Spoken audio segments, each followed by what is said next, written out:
कालिदास का जीवन परिचय करवाने जा रहे हैं। सबसे पहले मैं बताना चाहूँगा कि संस्कृत के जितने भी कवि हुए उन्होंने अपने बारे में कोई ठोस चीज़ अपनी रचनाओं में नहीं बताई है जिससे उनके बारे में ये कहा जा सके कि ये अमुक कवि का जन्म स्थान ये है, उसका समय ये है। इसका मूल कारण ये था कि संस्कृत के कवि और आचार्यों की हमेशा ये धारणा रही है कि वो काम में विश्वास उनकी प्रसिद्धि में है। तो ठोस चीज़ें कालिदास जी ने अपनी रचनाओं में ऐसी कोई नहीं दी हैं जिनसे उनके बारे में प्रामाणिक रूप से कुछ कहा जा सके। अब इनका जो जीवन परिचय है वो किंवदंतियों के सहारे है।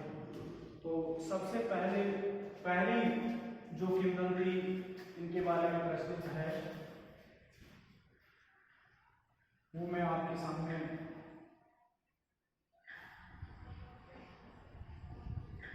बताने जा रहा हूँ। तो खास करके 3 किंवदंतियां इनके बारे में प्रचलित हैं। सबसे पहली किंवदंती ये है, एक राजा होता है, उसकी पुत्री का नाम विद्योत्मा था और उस कन्या की ये विशेषता थी कि वो अत्यंत विदुषी। तो जैसे ही कन्या जवान होती है तो विवाह की योग्य होती है तो सबसे पहली शर्त जो रखी जाती है वो ये है कि उसे जो शास्त्रार्थ में पराजित कर देगा वो उसके साथ में विवाह करेगा। तो राजा ने देश विदेश के जो विद्वान हैं उनको बुलाया और उससे शास्त्रार्थ कर दिया, लेकिन कोई भी विद्वान उसके सामने शास्त्रार्थ में नहीं टिक पाया। विद्वानों के अलावा जो राजा लोग थे जो अपने आप में विद्वता रखते थे उन लोगों को भी बुलाया गया, लेकिन कोई भी राजा अथवा विद्वान उसके सामने शास्त्रार्थ में नहीं टिक पाया और सारे विद्वान उससे पराजित हो गए। अब ये चिंता का विषय हो गया कि कोई ऐसा विद्वान ढूंढा जाए जो इस विदुषी कन्या को शास्त्रार्थ में पराजित कर सके और जिसके परिणाम स्वरूप इसका विवाह संभव हो सके। अब देखिए, सारे विद्वान शास्त्रार्थ में उसके सामने पराजित हुए। अब उन विद्वानों ने जब उनका अपमान हो गया तो उन्होंने उससे बदला लेने की ठानी और वो अब जो विदुषी कन्या थी विद्योत्मा उसका विवाह किसी मूर्ख से करवाना चाहते। तो अब वो उस मूर्ख की तलाश में निकल पड़े। एक दिन वो किसी जंगल से गुजर रहे थे तो उन्होंने देखा एक व्यक्ति है, वो जिस डाली पर बैठा हुआ है उसी डाली को काट रहा है। तो उन्होंने सोचा कि इससे बड़ा मूर्ख हमें दुनिया में ढूंढने से नहीं मिलेगा। उन्होंने उस व्यक्ति को नीचे उतारा और उसको ये प्रलोभन दिया गया कि हम आपका विवाह करेंगे। तो जैसे ही विवाह का प्रस्ताव उसके सामने रखा गया तो वो उतर करके नीचे आ गया। फिर विद्वानों ने समझाया कि हमारी एक शर्त है कि हम जिस राजकुमारी के समक्ष आपको ले जाएंगे वहां जाकर के आपको उस राजकुमारी के प्रश्नों का उत्तर संकेतों के माध्यम से देना होगा। तो वो राजी हो गए। अब वो विद्वान लोग उस मूर्ख, क्योंकि कालिदास बचपन में निरामूर्ख थे, तो उसको लेकर के राजभवन में चल पड़ते हैं और जैसे ही वो राजभवन में ले जा करके राजकुमारी विद्योत्मा के सामने उपस्थित किया जाता है तो राजकुमारी विद्योत्मा से ये कहा जाता है कि राजकुमारी जी, ये हमारे विद्वान हैं पर इस समय ये मौन व्रत लिए हुए हैं, इसलिए आप जो भी प्रश्न पूछेंगे उनका जवाब ये अपने संकेतों के माध्यम से देंगे। तो राजकुमारी तैयार हुई और उनके बीच में शास्त्रार्थ प्रारंभ हुआ। सबसे पहले राजकुमारी विद्युत्मा ने उसके सामने एक उंगली की, तो कालिदास ने उसके उत्तर में 2 उंगली की। इसका अर्थ यह हुआ, उन्होंने विद्वानों ने समझाया कि राजकुमारी जी, आपका प्रश्न यह है कि ईश्वर एक है, लेकिन हमारे विद्वान का ऐसा मानना है कि ईश्वर तो एक है लेकिन उसके 2 रूप हैं, एक जीवात्मा और दूसरा परमात्मा। तो इस तरह से, हालांकि देखिए मुख्य बात यह थी, वास्तविकता यह थी कि जैसे ही राजकुमारी विद्युत्मा ने एक उंगली की, तो कालिदास ने सोचा कि ये मेरी एक उंगली से एक आंख खोलना चाहती है। उसने दोनों उंगली की और उसका वास्तविकता यह थी कि वो राजकुमारी एक आंख खोलना चाहती है, मैं तेरी दोनों आंखें खोल दूंगा। लेकिन विद्वानों ने उसका जो जवाब है उसको इस तरह से इंटरप्रेट किया और इसको सटीक बिठाया। दूसरा प्रश्न राजकुमारी की ओर से किया गया और राजकुमारी ने उस विद्वान के सामने यूं पंजा किया। तो जैसे ही पंजा किया तो कालिदास ने इस तरह से, ये जो मुक्का होता है वो इशारा किया।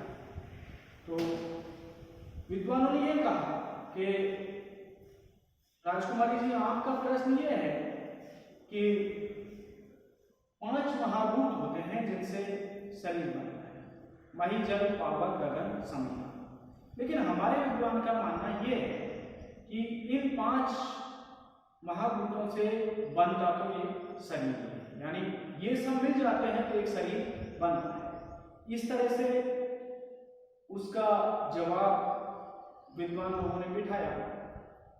वास्तविकता यह थी कि कालिदास ने समझा कि ये थप्पड़ मारना चाहता है और मैं इसका जवाब घूंसे से दूंगा, मैं इसके घूंसा मारूंगा। ये था उसका वास्तविकता।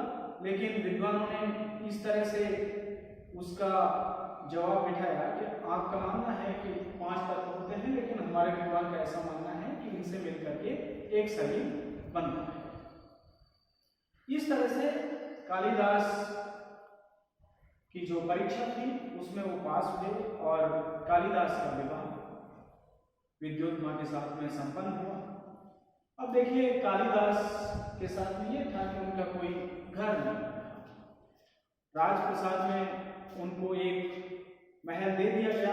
अब कालिदास उसमें निवास करने लगे। अब देखिए, मूर्खता कितने दिन तक छिप सकती है, क्योंकि वास्तविकता यह थी कि वो मूर्ख थे।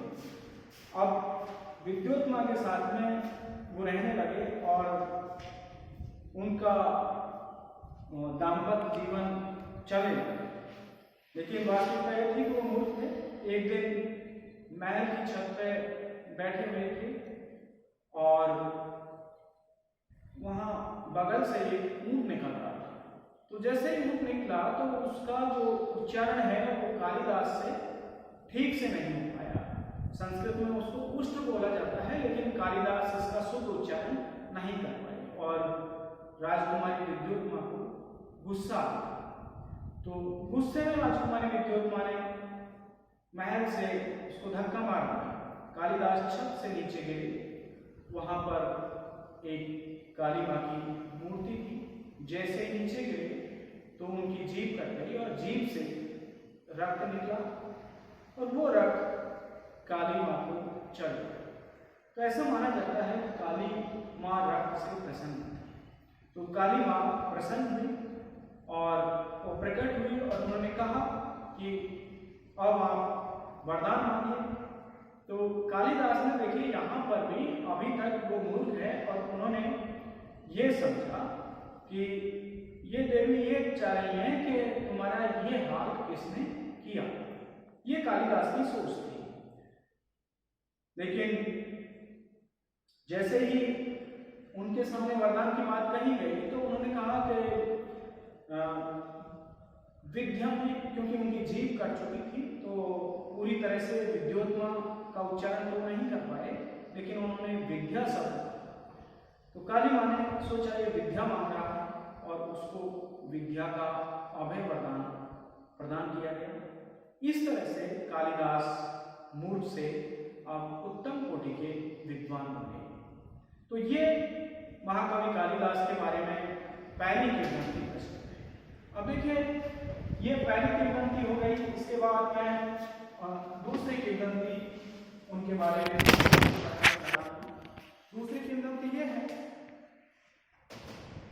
देखिए बात जो भी रही लेकिन ये बात सच है कि कालिदास जीवन के प्रारंभ में वो मूर्ख थे और मूर्ख थे इस वक्त, और कालिदास का विवाह विद्योत्मा से हुआ।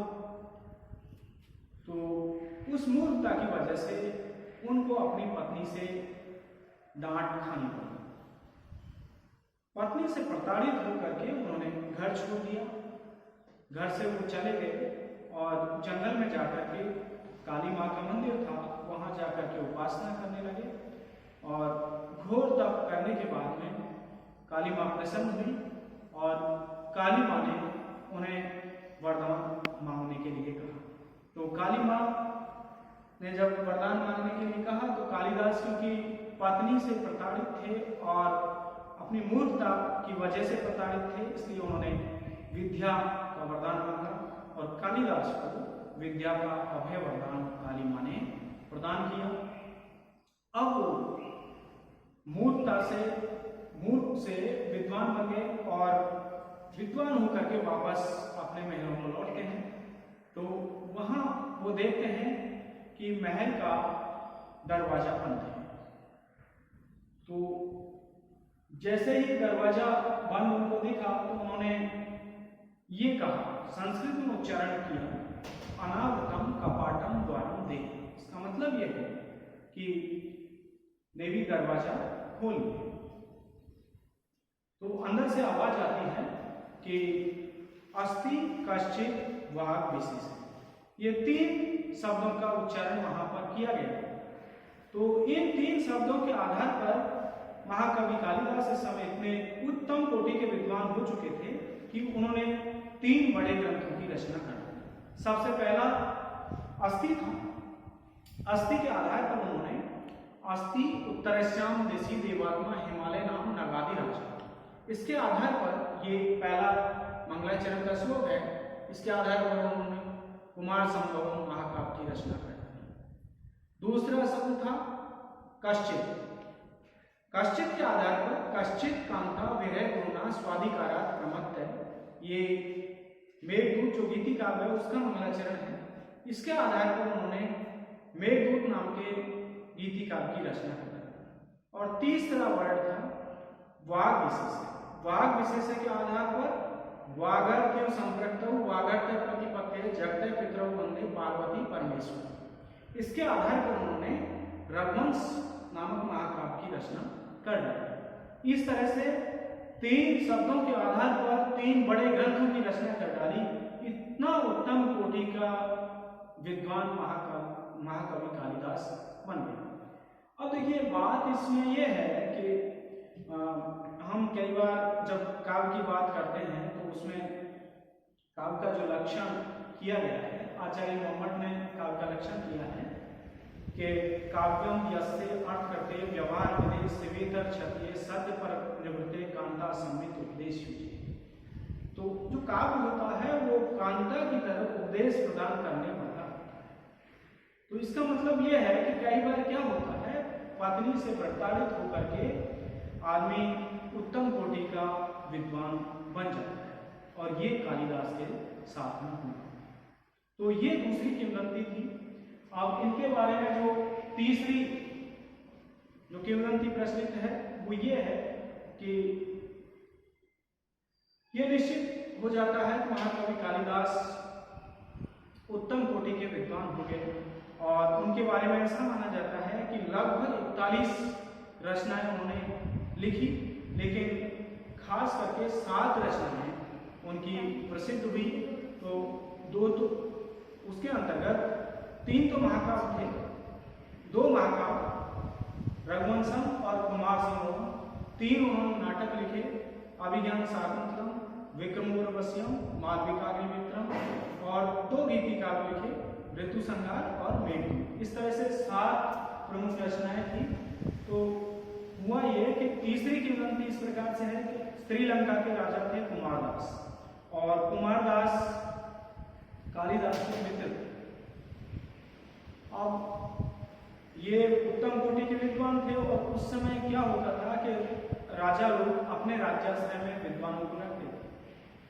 तो ये महाकवि कालिदास जीवन के जो अंतिम क्षण हैं उनको बिताने के लिए अपने मित्र कुमारदास के यहाँ श्रीलंका में चले जाते हैं। तो वहाँ जाकर अब देखिए होता ये था कि राजा के राज्याश्रय में कवि अथवा विद्वान रहते थे,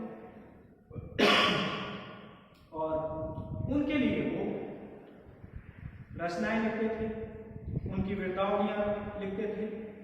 तो श्रीलंका के राजा कुमारदास के यहाँ कालिदास जीवन यापन करने लगे, और उनके पास क्योंकि पर्याप्त धन होता था, किसी राजा के लिए रचना लिखते थे तो उनको वो राजा लोग उस समय की प्रचलित मुद्रा दीनार इत्यादि दिया करते, सोने की मोहरें होती थी। तो कालिदास के पास में धन की कोई कमी नहीं थी, लेकिन जीवन के अंतिम क्षणों में उनको एक बुरी लत लग जाती है वैश्यागमन की, और कालिदास वैश्यागमन करने लग जाते हैं। तो रोज का ये कार्यक्रम रहता था, और वो वैश्यागमन करने लगे। एक वैश्या ने धन के लोभ में उनकी हत्या कर दी, और आज भी श्रीलंका में महाकवि कालिदास की समाधि बनी, ये इसका प्रमाण है।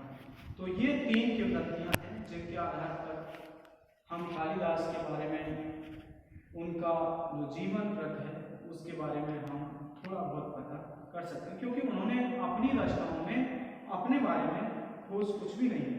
अब देखिए इनकी रचनाओं को पढ़ने के बाद में सबसे पहले उनका जो जीवन व्रत है, जीवन व्रत हो गया, इसके बाद में जन्म स्थान को लेकर के विवाद रहता है, क्योंकि उत्तम कोटि का जो विद्वान होता है उसके बारे में सभी लोग ये मानते हैं कि ये अमुक कवि हमारे यहाँ होगा।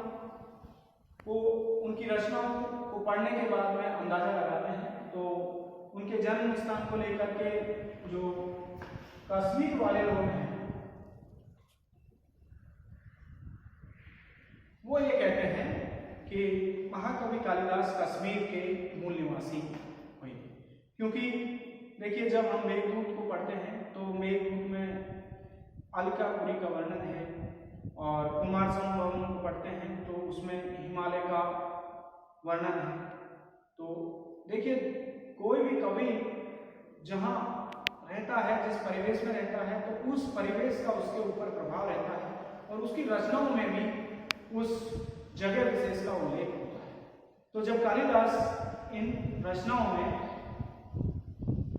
हिमालय का और अलकापुरी का वर्णन करते हैं तो वहां के लोग ये मानते हैं कि कालिदास कश्मीर के मूल निवासी थे। दूसरा,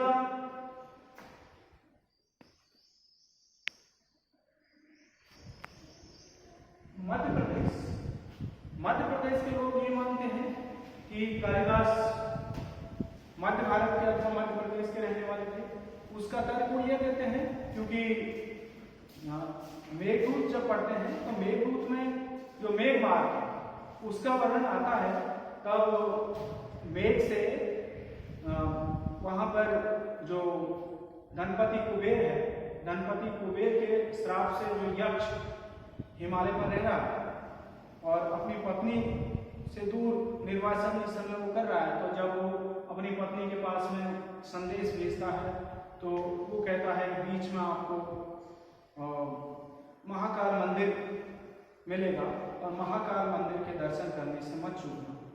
तो ये देखिए महाकाल का जो मंदिर है वो मध्य प्रदेश में है, एमपी में है। दूसरा, क्योंकि कालिदास का जब राज्याश्रय को लेकर के बात होती है तो महाकवि भोज, राजा जो भोज हुए उनसे उसका संबंध जोड़ा जाता है। तो ये भोज भी धारा नगरी के रहने वाले थे, वो भी मध्य प्रदेश में है। तो मध्य प्रदेश के लोग इस बात को लेकर के उनको मध्य प्रदेश का बताते हैं। अब देखिए उसके बाद में श्रीलंका का राजा है कुमारदास। तो कुमारदास उनके मित्र थे, तो इसके आधार पर वो भारत के नीचे वाला भाग जो था, क्योंकि विस्तीर्ण भारत उस समय श्रीलंका तक फैला हुआ था, तो वहाँ के लोग उनको श्रीलंका का मानते हैं। और बंगाल, इसके अलावा बंगाल के लोग ये मानते हैं कि कालिदास बंगाल के मूल निवासी थे। इसके बारे में वो प्रमाण ये देते हैं क्योंकि उनका नाम कालिदास, काली का मतलब काली देवी और दास का मतलब उसकी उपासना करने वाला अथवा उसका शिष्य। तो बंगाली लोग इसलिए कहते हैं क्योंकि बंगाल में काली माँ को पूजा जाता है, काली माँ की विशेष पूजा अर्चना की जाती है, इसलिए वो कहते हैं कि इनके नाम के आधार पर ये बंगाल के मूल निवासी हैं। तो ये तो अपने इनके जन्म स्थान को लेकर के। अब देखिए कालिदास का धर्म कौन सा था। तो जब हम कुमार संभवम और ये वेद इसको पढ़ते हैं तो इसमें ये भगवान शंकर की जगह जगह आराधना करते हुए दिखलाई देते हैं। तुम्हारे रघुवंश है, रघुवंश में भी वो शिव की आराधना करते हुए दिखलाई पड़ते हैं। तो इस आधार पर हम ये मान सकते हैं कि कालिदास शिव संप्रदाय, शैव संप्रदाय को मानने वाले होने चाहिए। अब जब उनकी आर्थिक स्थिति को लेकर के बात करते हैं तो देखिए उनकी रचनाओं को पढ़ने के बाद में ये निष्कर्ष निकलता है कि उन्होंने उनका जो संबंध है वो गरीबी से कहीं नहीं, क्योंकि गरीबी का उल्लेख उन्होंने कहीं नहीं किया। उन्होंने अपनी रचनाओं में धनी मानी लोगों का ही उल्लेख किया है। तो इसके आधार पर हम ये कह सकते हैं कि कालिदास आर्थिक रूप से संपन्न रहे होंगे और उनका गरीबी से कोई रिश्ता नहीं था, गरीबी से वो दूर थे। तो ये उनकी अच्छी आर्थिक स्थिति को द्योतित करता है। अब अगला उनकी रचनाओं को पढ़ने के बाद में हम ये अनुमान लगा सकते हैं कालिदास को भारत की भौगोलिक परिस्थिति का पूरा ज्ञान था, जैसे बहता पानी और रंग का जल, उसी तरह से कालिदास का जीवन है। क्योंकि कालिदास अपनी रचनाओं में भारत का संपूर्ण भौगोलिक जो स्थिति है उसका वो जैसे मेघमार्ग है मेघदूत का, तो वो मेघमार्ग उत्तर भारत से प्रारंभ होता है और वो दक्षिण तक चला जाता है। तो वो बीच बीच में जो भी जगह पड़ती हैं तो उन सब का उल्लेख कालिदास मेघमार्ग में वर्णन करते हैं। तो इसके आधार पर हम ये कह सकते हैं कि कालिदास को भारत की सारी भौगोलिक परिस्थिति का ज्ञान है। अब जहाँ तक उनके ज्ञान की बात है, उनका नॉलेज क्या था, तो उनकी सारी रचनाओं को पढ़ने के बाद में हम इस निष्कर्ष पर पहुंचते हैं क्योंकि कालिदास को वेदों का ज्ञान था, उनको पुराणों का ज्ञान था, उनको 6 दर्शनों का ज्ञान था, इतिहास का ज्ञान था, रामायण महाभारत आयुर्वेद धनुर्वेद ये सभी जो साहित्य की विधाएं हैं, व्याकरण है, ज्योतिष है, इन सब का उल्लेख वो अपनी रचनाओं में करते हैं। तो इसके आधार पर हम ये कह सकते हैं कालिदास को जो साहित्य की विधाएं हैं सारी विधाओं को उनका ज्ञान है। अब लास्ट कालिदास के समय को लेकर के बात आती है। तो कालिदास का समय के बारे में 4 मत प्रचलित हैं। एक ईसा पूर्व 2वीं शताब्दी का मत है, एक ईसा पूर्व 1म शताब्दी का मत है, एक ईसा की 4th शताब्दी का मत है और एक ईसा की 6ठी शताब्दी का मत है। तो देखिए ये सारे मत कालिदास के बारे में विद्वान होते हैं, लेकिन खास करके जो प्रचलन में है वो ईसा पूर्व 1म शताब्दी का मत ज्यादा प्रमाणिक है। क्योंकि कालिदास के हम राज्याश्रय की बात करते हैं तो उसमें विक्रमादित्य का उल्लेख आता है। तो विक्रमादित्य देखिए वैसे तो बहुत सारे विक्रमादित्य हुए, लेकिन